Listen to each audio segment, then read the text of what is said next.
pour exiger la mise en place d'un plan de rattrapage des effectifs pour offrir à La Réunion et aux Réunionnais le même service public que peuvent avoir les gens de métropole. Camarades, nous les pas plus, nous les pas moins.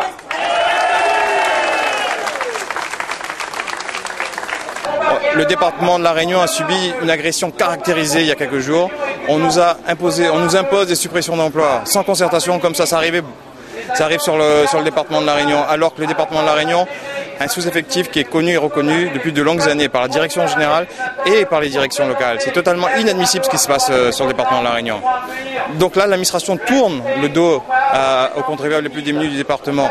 Parce que dans ces suppressions d'emplois, ce sont des cadres ce sont ces personnes-là qui sont amenées à recevoir le public. Ce sont ces personnes-là qui traitent la prime pour l'emploi. Donc qu'est-ce qui va se passer dans quelques semaines et dans quelques mois?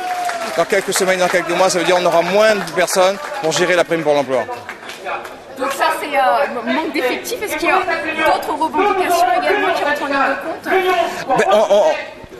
On a la revendication primordiale, c'est les suppressions d'emplois. Et de ces suppressions d'emplois, qu'est-ce qui découle?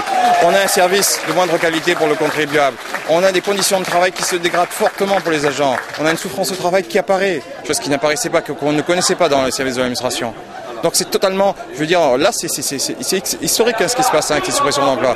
Et surtout, on risque, et quelque chose qui risque d'être plus grave, c'est que sur les bases des collectivités locales, c'est que les impôts locaux risquent d'augmenter dans les années qui viennent et dans les mois qui viennent, dans les années qui viennent, parce que justement on aura moins d'agents à traiter sur ces bases des collectivités locales.